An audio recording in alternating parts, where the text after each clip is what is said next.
Welcome everyone to another edition to As Above, So Below Radio. I'm your host, Martin Hodgson, and it gives me great pleasure to have you tuning in today. When you get a chance, please visit the website holisticadvocate.com and sign up for my free newsletter. Also, take a moment to subscribe and become a member. You'll not only gain access to the commercial-free subscriber-based interviews, but also treat yourself to an assortment of fascinating people worth listening to. Today's guest is Maxine Taylor. Maxine is an astrologer, an energy healer, a spiritual coach, a teacher, a speaker, and a published author. Having had over 40 years' experience in spiritual work, Maxine gives a unique perspective to her craft, which helps enable her clients in leading more successful and fulfilling lives. Join me in welcoming Maxine as she discusses moving into the magic. First of all, Maxine, I want to give you a warm welcome here for being on As Above, So Below Radio. For any of our listeners out there, can you give a brief introduction on your background and what got you started on your path towards being an astrologer? Well, I can't do it briefly because I've been an astrologer since 1966. Mm-hmm. So I will try and give you the Aries version, but I make no promises, Martin. Sure. All right. When I moved to Atlanta in 1966, mm-hmm. I was on a houseboat on Lake Lanier, and I never believed in astrology, and I don't really think believe is the right word anyway, but I had no understanding of it, and I thought, frankly, that anybody who listened to astrology really wasn't using their head. So I'm on a houseboat, and there was a much older lady on the houseboat with me who started telling me all about myself just based on my sun sign, and she blew me out of the frame, mm-hmm. and I became interested, and I bought one of those little books that are at the checkout counter at Publix, and of course Publix probably wasn't around then, at the supermarket, and it said, this is, your forecast through the year, till the end of the year. Mm-hmm. And for my forecast, it said that all of my financial problems would be solved by the 18th of the month of August. And as it turned out, I had moved to Atlanta as a school teacher, and I didn't have a job when I moved. But on the 18th of the month, my retirement check from Dade County, Florida, arrived, and it was a check for $800. Mm-hmm. In 1966, $800 was like $8,000, mm-hmm. and you better believe all of my financial problems were solved. Well, from that point on, I was hooked, and I began studying astrology with a teacher at the Rosicrucian Society here in Atlanta. Mm-hmm. And as I studied and learned more about it, it just became very clear that I wanted to be an astrologer. Mm-hmm. Unfortunately, in the country, and actually in most of the country even today, astrology is considered fortune-telling. And to practice astrology legally, I would have had to have bought a fortune-telling license. Now, this was in 1968. Mm-hmm. The fortune-telling license was $1,500. Well, that was like, for me, $15 million. I didn't have that kind of money, and astrology is not fortune-telling. Mm-hmm. So I decided to legalize it in Atlanta. And I went to the license division in Cobb County, which is a county where I live now. Mm-hmm. And I asked the guy in charge of business licenses to please work his magic. And I sat there for weeks on end after school, and nothing happened, and I got very annoyed. And so I went and knocked on the door of the county commissioner. And I introduced myself and said, I'd like a hearing with your commissioners. And he asked me why, and I said I would like to get astrology off the books as fortune-telling and on the books as a profession. And he invited me to come to the county commissioners meeting that following Tuesday. I was so nervous. I mean, I was so young. I was so nervous. Mm-hmm. And they were sitting up on one of those high daises. You know, they've got it's like you had to look up to see them, and the desks were wooden. I mean, it was just like speaking to God. Right. And so I went around the the room to all the commissioners and told them about themselves based on their sun sign. Mm-hmm. And with that, the chairman said, I vote that we, one of the commissioners voted to give me a license to practice astrology and to reduce the rate to $100 a year for an astrology license. And since this is in November, they only charged me $10. And so I was able to legalize astrology in the middle of the Bible Belt, because Cobb County to this day is still very religious. Mm-hmm. Well, I realized that I could have a license, but other astrologers couldn't. Mm-hmm. And so one of my students, high school students, because I was still teaching high school, had a father who was in the legislature. And I told her my plan. She was studying astrology with me privately. And she said, well, I'll have my father call you. He called. He introduced a bill that legalized astrology in the city of Atlanta. Mm-hmm. And so Atlanta became the first city first city in the South where astrology was legalized. Mm-hmm. Okay. Then we had no protection. If anybody complained about astrology, who was to say that just because you paid $100 for a license, you were qualified? So I worked with a small group of people, and I spearheaded the movement to get the Atlanta Board of Astrology Examiners established, and it's still working to this day, so that anybody who wants to practice astrology in Atlanta has to take a test on casting and forecasting the chart. Now, fast forward to today, August 2013. We have the Internet. We didn't have Internet in the 60s. In fact, we never even thought of it. And so now, anybody can claim to be anything. And you have people practicing astrology without a license. When I went back a couple of years ago, when I moved, when I decided to buy a Cobb County license again, instead of a City of Atlanta license, I found out that Cobb County had rescinded the law that I had gotten established, and astrology was once again considered fortune-telling. And so I said to them, but I legalized it. How about if I just do it over the Internet? And they said, that's fine. You don't need a license because nobody's coming to your door. They didn't want people coming, disturbing the neighborhoods of the astrologers. And so anybody now can practice astrology, can claim to be an astrologer, because the Internet makes no requirements. And so it is here in Atlanta, Georgia, once again. Very, very interesting. So that's the story. And from there, I became CNN's on-air astrologer in 1980 when they went on the air, and I did political predictions. And I'm not political at all. And what people didn't realize was that I was not making my statements based on the news, but on the stars.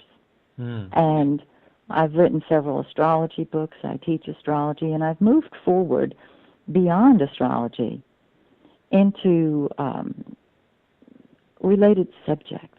Right. My primary interest is in helping my clients get very clear on what their mission in life is. And when you know your mission, that's when you take off. And that is illustrated in the birth chart. But I wrote a book called Move Into the Magic, which has since become a #1 bestseller on Amazon. And that is based on a workshop that I've taught for over 30 years that helps you see the commitments that you made as a child, helps you release them, rewrite them, and basically rewrite the story of your life.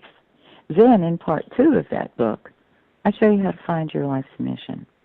And part of my mission is helping people find their mission.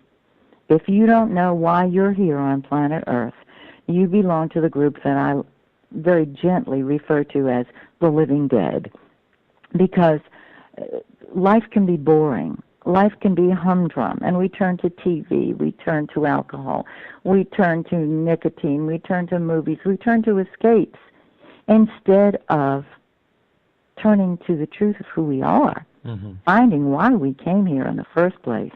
And once you know why you're here, you can't not express it. Helping people do that is my joy, Martin, and that's what I do with many of the clients I read astrologically, because that's really what we want to know. Where do we come from? Why did we come here? And where do we go when we leave?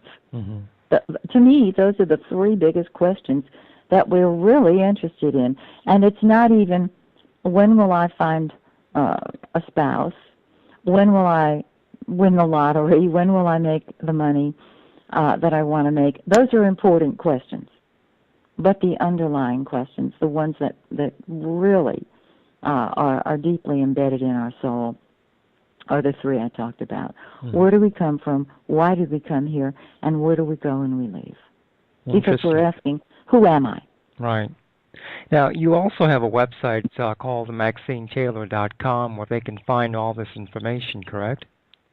Yes, they can find that. They can also find, one of my books, by the way, is listed on my website. It is not available on Amazon.com as my other books are. It's called The Stargazer's Motherlode. And that's a compilation of my 5 astrology books that I wrote years and years and years ago. And I've updated them, and I've put them in one big, fat, thick motherlode, and I think it's $30 for it. And you can only get that on my website. But if anybody has any questions, just go to MaxineTaylor.com. You can send me an email from there. You can see the services I offer. I'm also a healer. I have my own healing modality called Star Matrix, which surfaced the last time I took a matrix energetics workshop. Richard Bartlett is just an amazing teacher, and when I took matrix energetics, it transformed my life, and my star matrix modality surfaced on my living room floor in the form of a holographic zodiac.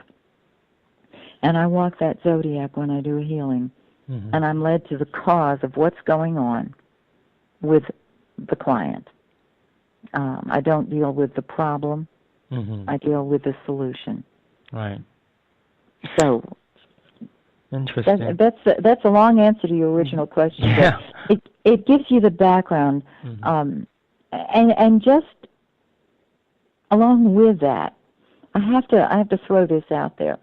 I'm very appreciative that you asked me to be on your show, because I do have that message about getting your mission. That's very important to me.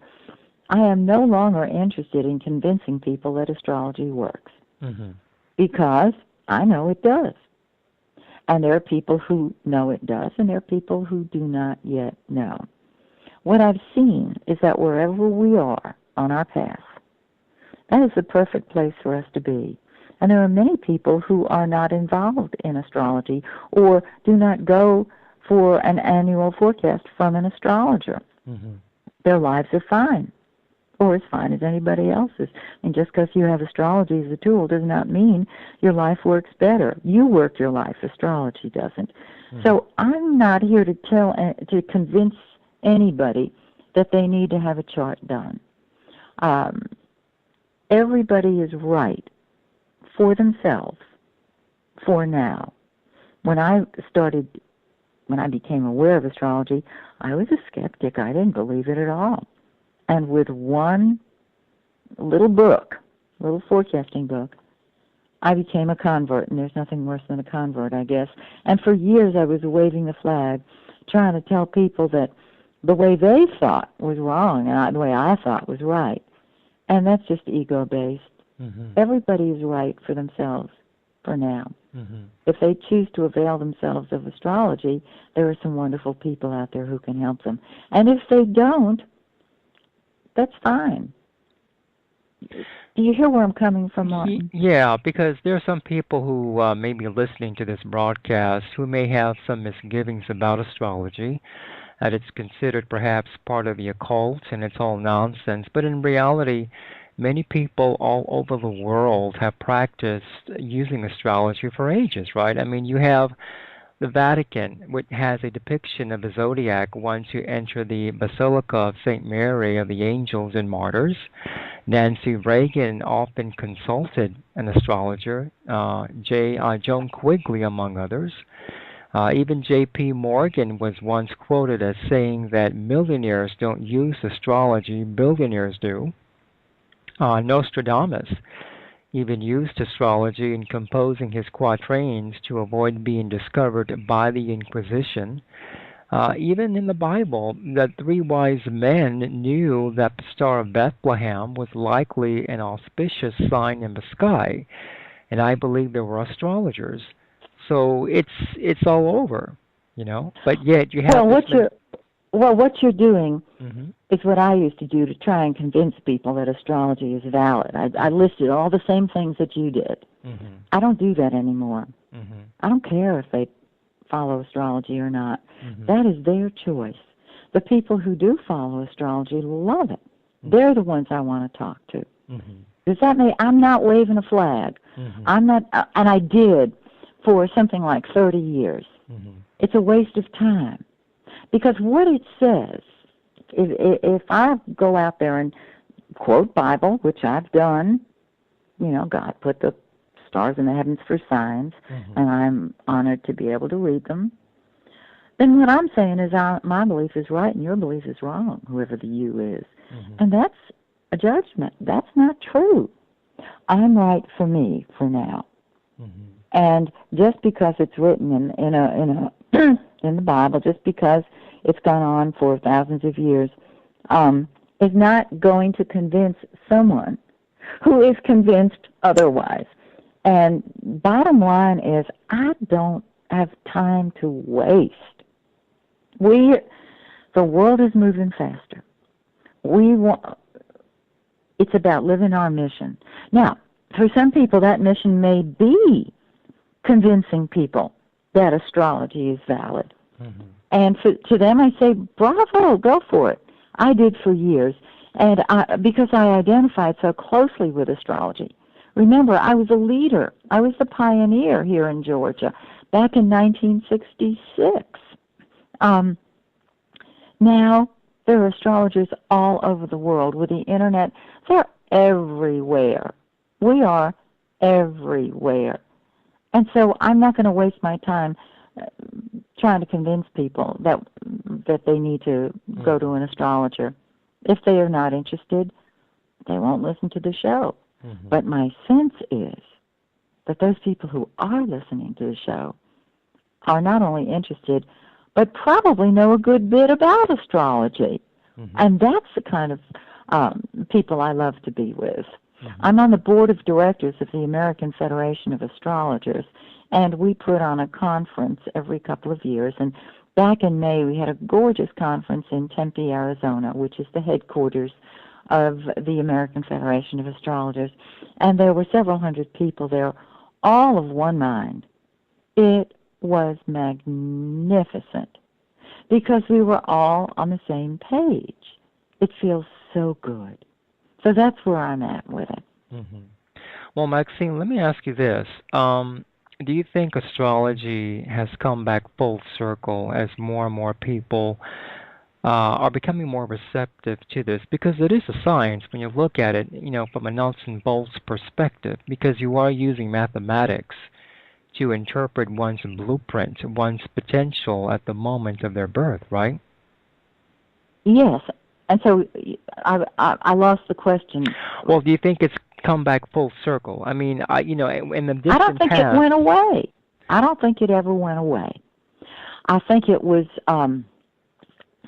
here in the Bible Belt, for example, it was practiced very quietly. And I think it's practiced quietly, or has been practiced quietly for a while with many people, because a lot of these very same astrologers were also churchgoers, and they didn't want to be laughed at or condemned or whatever.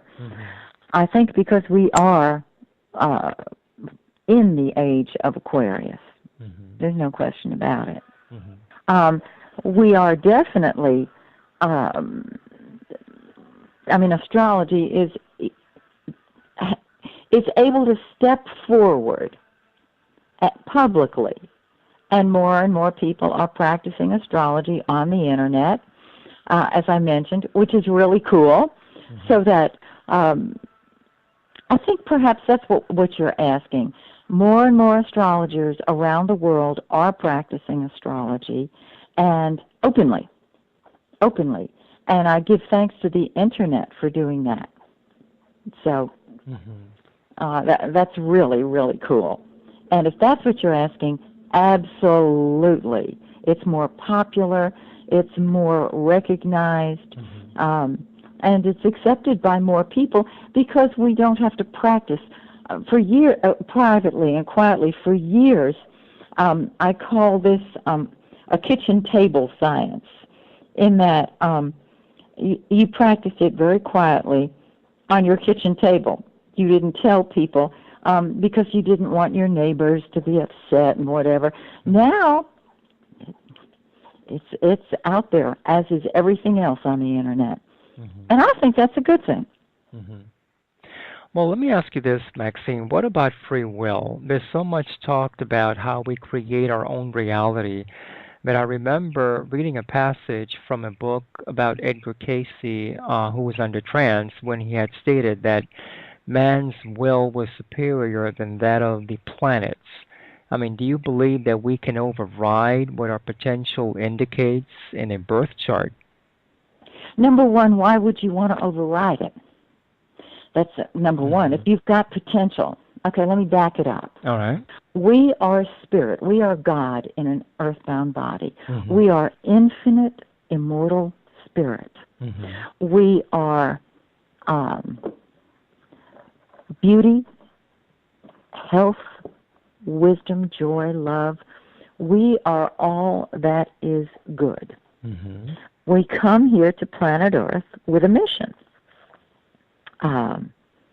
We are, therefore, God in an earthbound body. That's the truth. We've come here with a thrilling mission. Why would you want to override that? Now, a lot of people come here with the lack of understanding that life is a movie, and that movie is visible in the birth chart. You can use that birth chart on any level you choose, but that birth chart is your birth chart, period, bottom line. It's your reaction to it where you have the free will. Let me give you an example. Let's say there are two people born, two male children born within 4 minutes of each other in the same hospital. That means they have the exact same birth chart. All the planets are in the same degree and minute. All the cusps are in the same degree and minute. Same exact chart. And let's say that one of the qualities that is indicated in that chart is a very strong temper. All right? That temper, let's say they've got a Mars squared the sun. That's a strong, let's do it now kind of thing. And let's say Uranus is involved with that as well. And so they've got a really powerful temper. One of them becomes a football player and is hired by the NFL. Football is a socially acceptable outlet for war. And so this particular child can channel that rage, that anger, that passion, that energy into a socially acceptable game and make millions of dollars doing it. Right. Okay? Child number two, same potential. Remember, same potential, same identical, exact potential. Everything in their life is going to happen at the same time because their cusps are identical. This child instead gives vent to his anger, he becomes a criminal. He goes to jail, and he's angry in jail. And he spends his life angry. Whereas the first child takes the anger, channels it, and uses it productively. It's our reaction to what we're given, where we have our free will. The ego loves to think it has free will. It doesn't. However, it has free will as to how it reacts. Now, in astrology, you've got the birth chart, but you also have what is called a progressed chart. And what this chart is that every year that chart moves forward 1 degree. It's the day for year forward. It's in the Bible. A day equals a year. And so your natal chart stays the same, but the progressed chart, it changes. It shows you what you've overcome. It shows you how far you have come. I call that the soul's progress chart. And that is where you can move beyond the birth chart.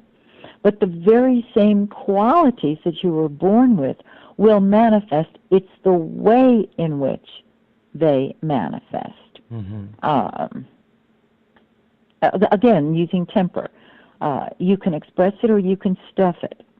Some people can't stuff their temper, so they need a socially acceptable outlet for it. Those people who would hold their temper in, some will get sick because stuffed anger becomes depression.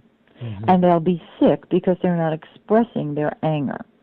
So the choice of how to express these qualities is up to the individual. However, every one of these qualities makes you awesome.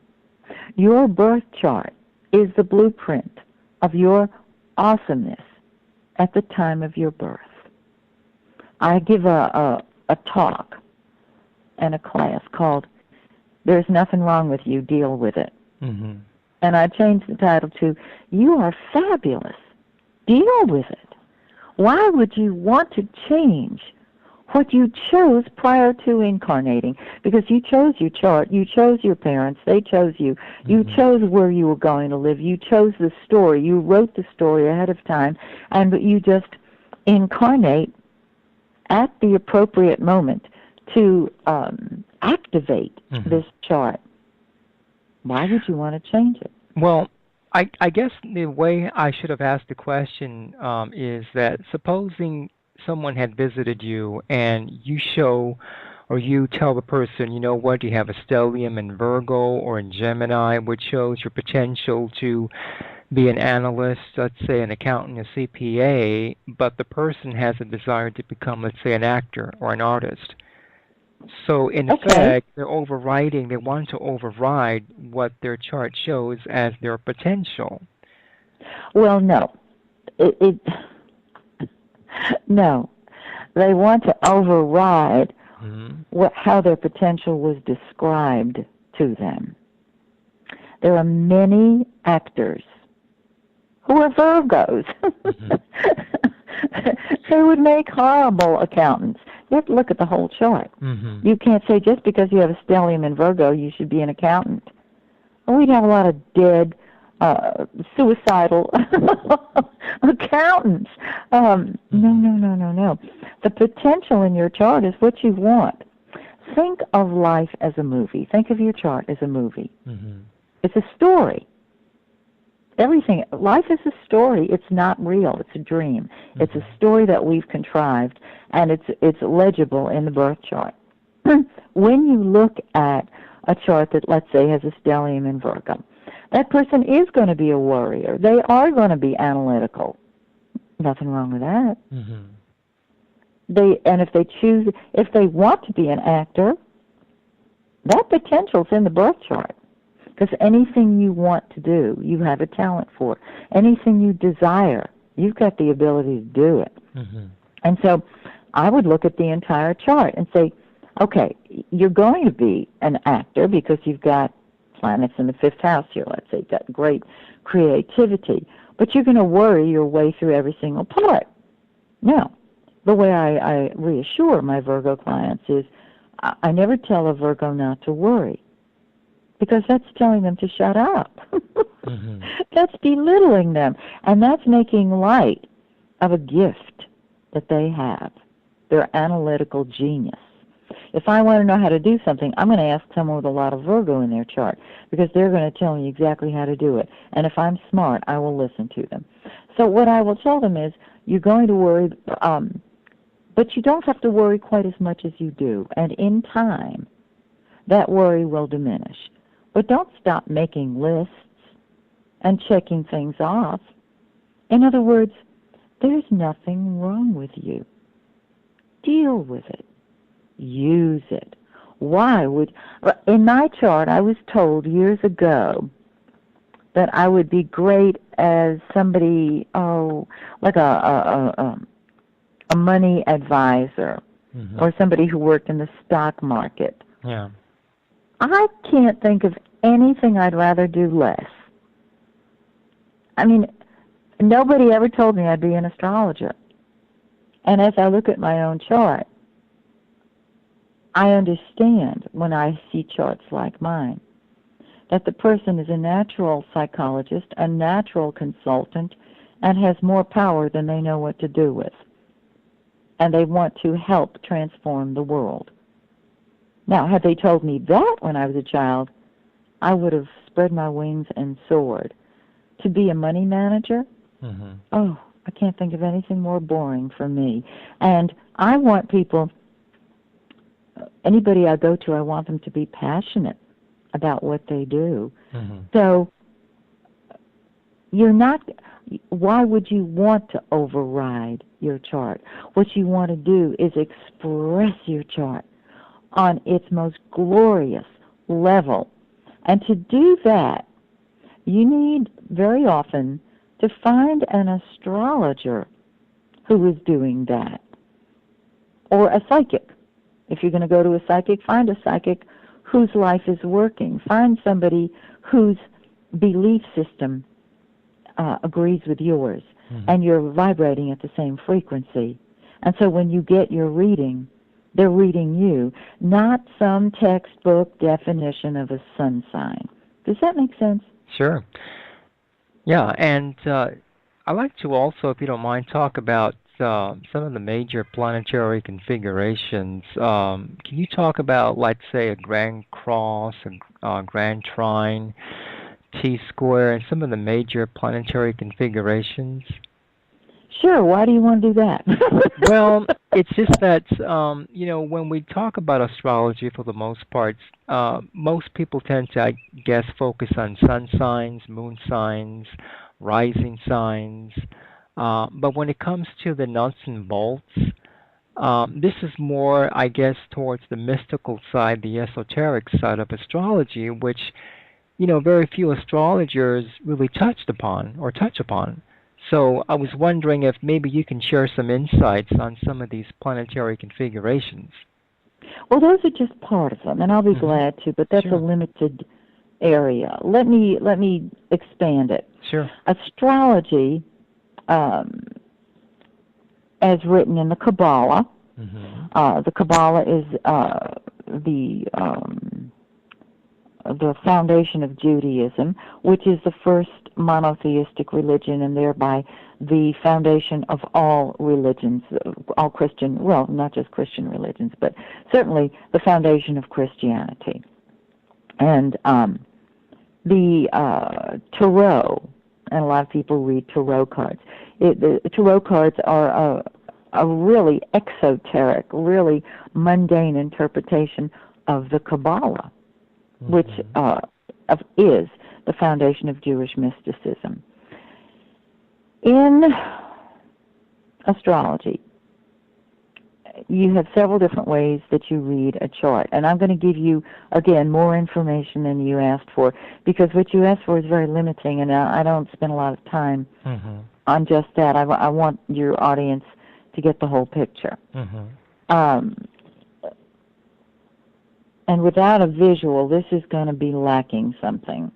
But if, and I think that many people listening have seen a horoscope. It's a circle divided into 12 segments, and each segment is called a house.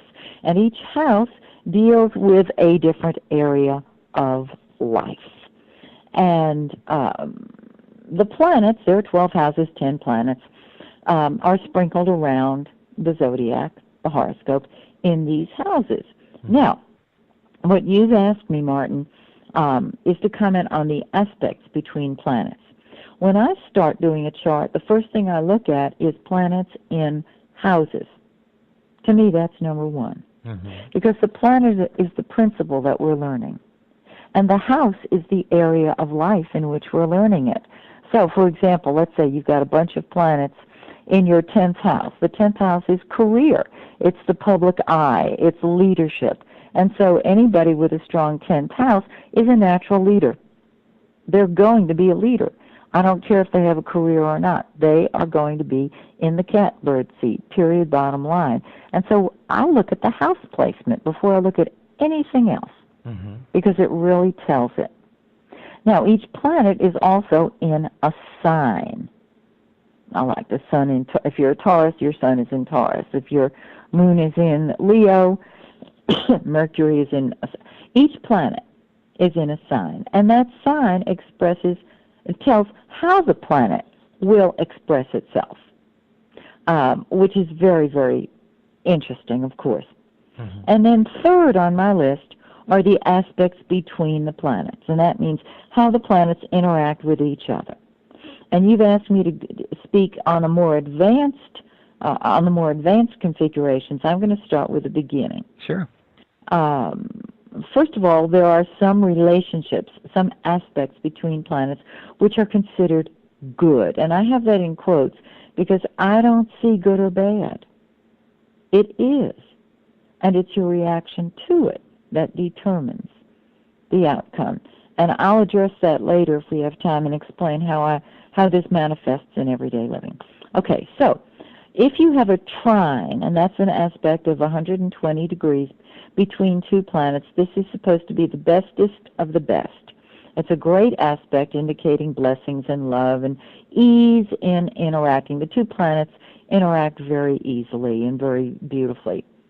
A weaker version of that is the sextile, which is a 60-degree aspect between planets, and you allow a certain orb, because each planet is in a degree, and you allow a little leeway between the planets. The sextile is a weak aspect, but it's still a quote-unquote good aspect. The opposition is an aspect between two planets that's 180 degrees apart, that are 180 degrees apart. And this can be good or bad, quote-unquote. It's either pulling apart or balancing. And the aspect that most people are terrified of, and I'm not, is the square, and that's a 90-degree aspect. And this one is considered terrible, horrible, blah, blah, blah, blah, blah.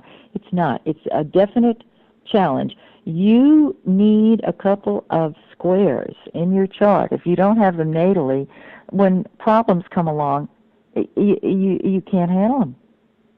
The person with lots of squares, and you talk about a grand square, you asked about a grand square, those are four planets that are squared each other. They're 90 degrees apart, all of them, and then they're, well, it's like the four corners of a table. You've got planets at four corners of the table. So they're squared and they're in opposition. The person with a grand square does not suffer horribly, as a lot of old-fashioned textbooks will tell you, but they have challenges and they learn to deal with them all the time. And what happens is, you know the old expression, what doesn't kill you makes you stronger. They're incredibly strong and resilient because of that.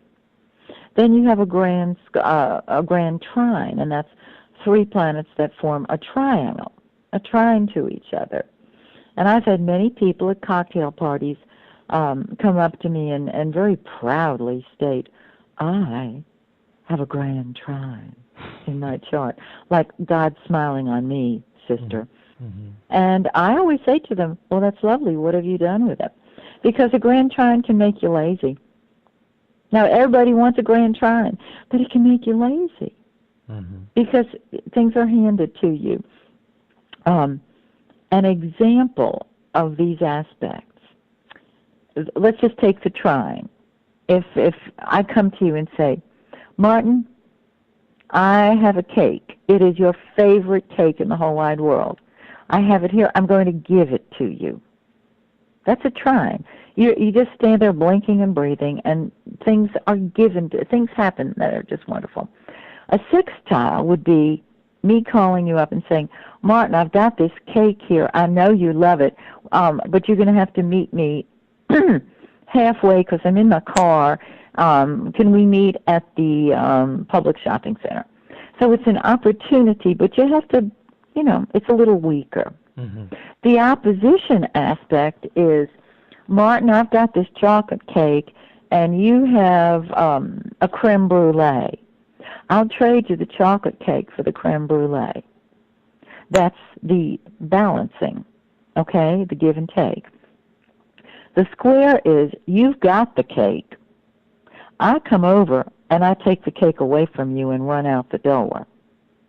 Now, you've got the choice. Are you going to trip me and have me fall into the cake? What are you going to do about that? You've got to act. Now, the strongest aspect of all is the conjunction. Yeah. A conjunction is when two planets are sitting on top of each other, and you give them about a 10-degree orb. And I'm mentioning these orbs for those of you who study astrology. I use wide orbs. The conjunction is questionable. Let's say, as the planets are going round and round and round in the zodiac, let's say by progression, the planet Venus, which is love and money and blessings, is sitting right smack dab on your sun. Well, for 1 year, you will attract love, money, and just beautiful things to you. But let's say Mars is the planet going round and round. For a year, you're going to be angry, you're going to be impatient, you're going to want to do things yesterday. So a conjunction, I always say conjunctions tell the tale.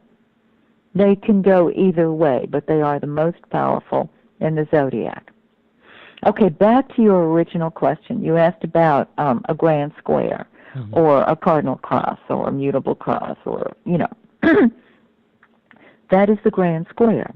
It's a square to a square to a square to a square. And these are the people who learn. I think it was Chaucer who said in the Canterbury Tales, she learned wisdom by affliction schooled. They're talking about squares there.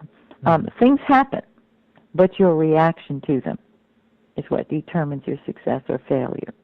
A T-cross is a grand square with one arm missing, one of those squares missing. Mm-hmm. And so the energy from that T-cross flows into the empty arm. It rushes into the empty arm. That empty area becomes the focal point. And so even if there's nothing in that house, it doesn't matter. That area becomes vitally important in your life. What else did you ask? I forgot what you asked. Well, let's see. Oh, the yud. The yud. Yeah, the yud. Yeah. Yud is a Hebrew word. Mm-hmm. It's the quincunx aspect, 150 degrees, which is an aspect of adjustment. Mm-hmm. You're not giving it up. You're not balancing it. You're adjusting it. When you have the hand of God, which is what the yud is, it's two quincunxes, and it looks like a Y. If you were to see it in the chart, you've got you've got the stem of the Y, and then you've got the prong of the Y that looks like a V. The energy flows between those 2 points in the V, just like a T-cross in a natal chart. Mm-hmm. And so a lot of people think, oh, that's such a blessing. It's like a grand trine. It's so this. No, it is simply a configuration of the planets. Don't make too much of it. Don't make too little of it. It is what it is, just as a sextile is, mm-hmm. a trine, etc. You want to know how this is going to function. The energy is going to go from the tail of the yud right out through between the 2 prongs.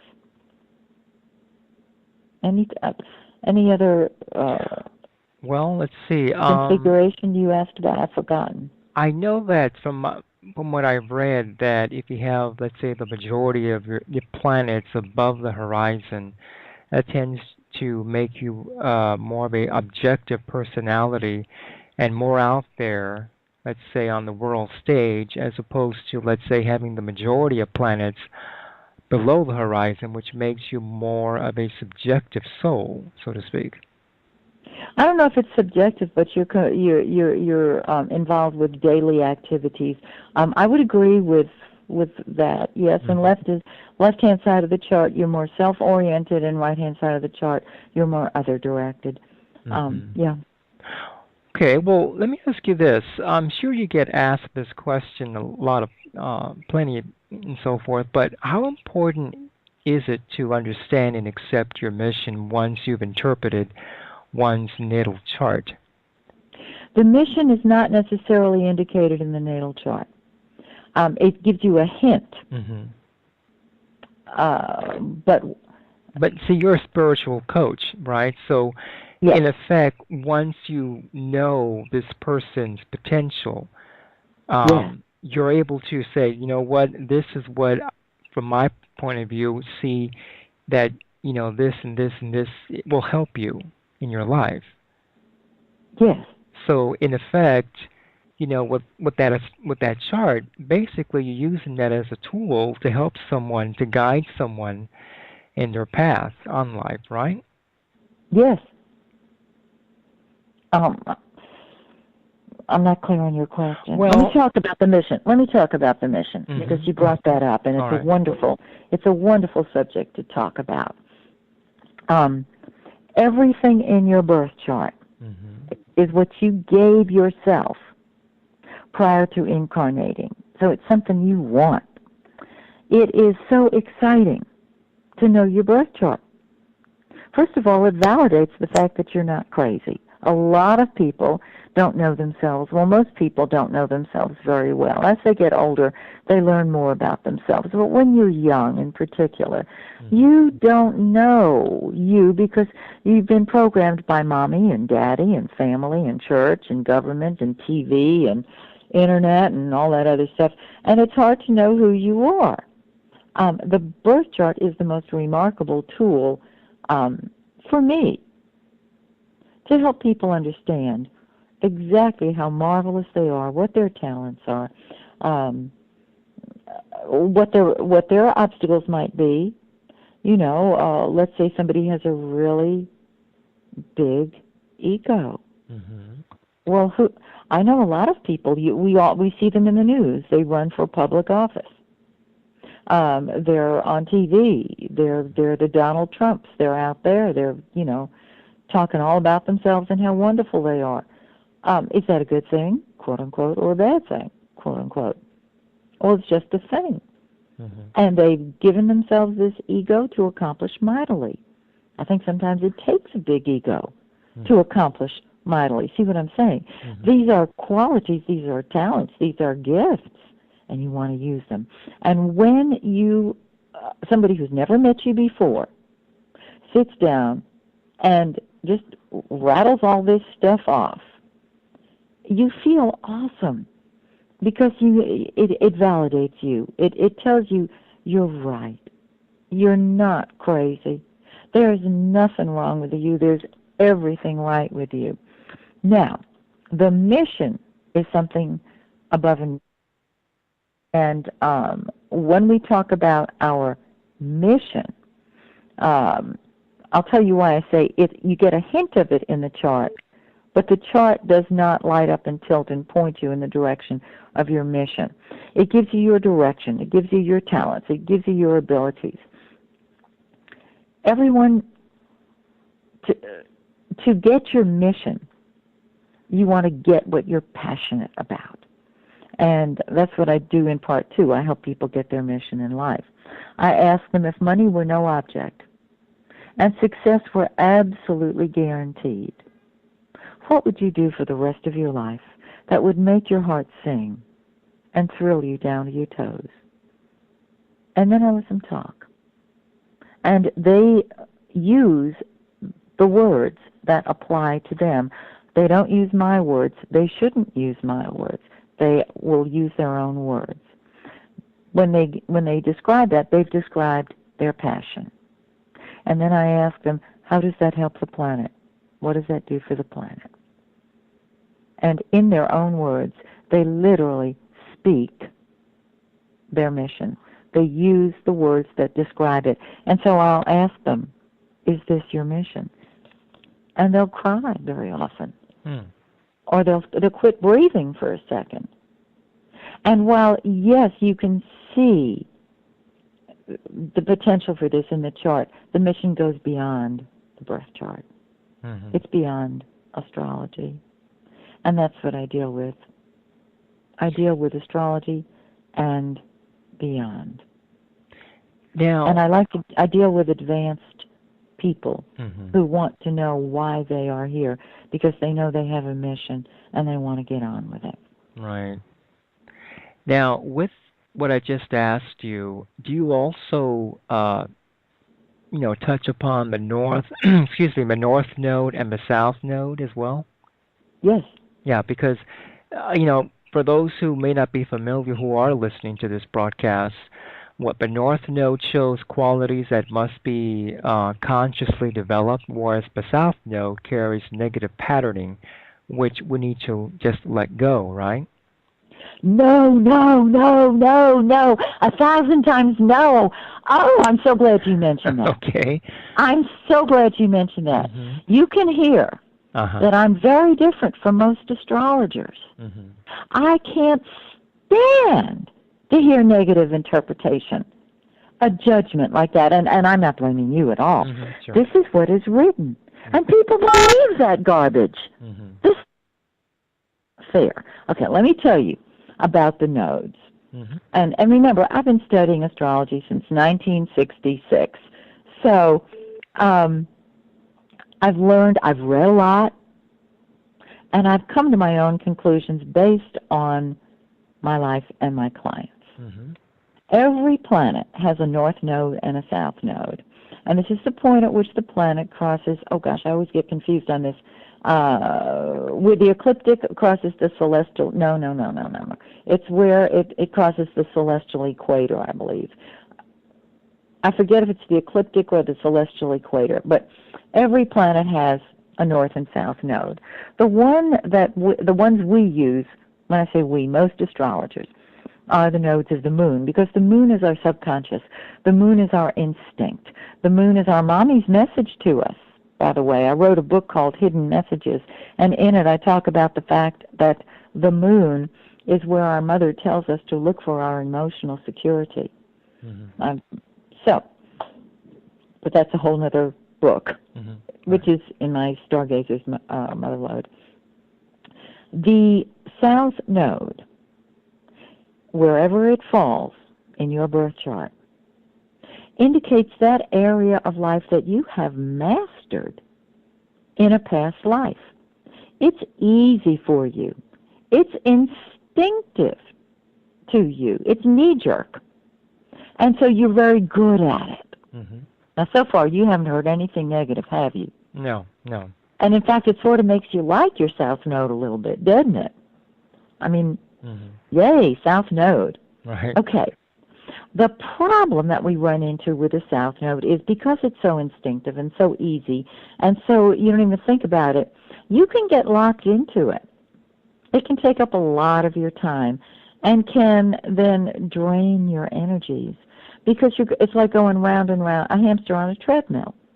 You're going round and round and round and round in the same comfort zone that you did forever, and you're not getting anywhere. Now, directly across the chart from the south node is the north node. And the north node is that area of success that you are drawn to. You don't have to work at it. It's easy. You're drawn to it. Very different, right? Than what the books have said. And if you will focus on that, that's the area where you will achieve your greatest success. Now, the south node is called the dragon's tail, and the north node is called the dragon's head. Mm-hmm. This is head and tail of the same dragon. You can't cut the dragon in half. Right. You got to use, you want the whole dragon. Mm-hmm. And so what you want to do, because these nodes form an opposition aspect, which is an aspect of balance and harmony, you want to use both of them. And I'm going to give you an example. I'm going to give you a personal example. If you have the south node in the fourth house is the house of home, family, and real estate. Okay? People with, anybody with the south node in the fourth house, it can be a homebody. They love their home. Their home is very important to them, their home and family. Even if they are arguing with their family, even if it's a difficult family, they have to have a home base. Mm-hmm. And if they spend too much time at home, it's going to be draining to them. Daytime TV can provide only so much fulfillment. Their opposite node, the north node, is in the 10th house of the career. So these are natural leaders. These are people who need to be out in front of the public. They're supposed to have a career. They're supposed to be the leader in the limelight. Well, you've got one node, the south node, that says stay home, cook food, nurture your cat, and the other that says be president of the corporation or, whatever. Mm-hmm. If you will balance both of these, then you will find the success that you're looking for. I have the south node in the fourth house and the north node in the 10th house. Mm. The way I work that out is I work out of my home, building my career out front.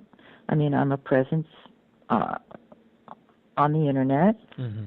I've got 25,000 Twitter followers, about 3,000 Facebook friends. So, yes, I'm an out front, out there person. And I love coming home and relaxing at the end of the day. I also love reading people in my home. I teach classes in my home. So you can hear that I'm blending the north node with the south node. And you can hear that I am a very different kind of astrologer. Mm-hmm. So I hope that answers your question. Oh, yeah, definitely. Yes. Okay, Maxine, so we're approaching the end of the first hour here. Would you care to remind anyone listening here of your website and how they can reach you? Absolutely. My website is MaxineTaylor.com, MaxineTaylor, MaxineTaylor.com. You can access it by phone or on your PC or your laptop or your, any device. Mm-hmm. I have a podcast on iTunes every week. Mm-hmm. Let's see. They can subscribe to your newsletter too, right? Oh, yes, thank you for reminding me. I have a free newsletter in which I send out a free forecast on every single sign, every single month. Mm-hmm. And just go to my website and say, please, include me on your mailing list. I'd love to get your newsletter. Mm-hmm. And we're approaching the end of the month now, so that I'm getting ready to do a new newsletter for September. So there's a perfect time to sign up. I use solar charts, and they are incredibly accurate. And you might say, well, but everything you're saying for Aries is true for every other Aries. Mm-hmm. That's true, because all Arians are learning the same principles at the same time. Right. Every Taurian, every Geminian, every Cancerian. So that's what I do on my website, and people love it. So I also list my full moon ceremonies, which I give here in Atlanta. They're free of charge. So if you're in the Atlanta area, you are invited at no cost to come to the full moon ceremonies. Great. Well, I appreciate you taking the time here to chat with me for the first hour, and I look forward to the second hour with you, okay, Maxine? Thank you. Okay. Thank you then. Take care. Mm-hmm. Bye-bye. Bye. That's it for the first hour on As Above, So Below Radio. Tune in for the second hour by subscribing to holisticadvocate.com, where Maxine will further impart her perspective on Mercury retrograde and why this event often stirs up confusion, Pluto and his powerful effect on transformation in anyone's chart, what we can learn about eclipses, as well as her insights on the birth charts of the United States, President Obama, and Prince George of Cambridge. You certainly don't want to miss this.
You're listening to As Above, So Below Radio.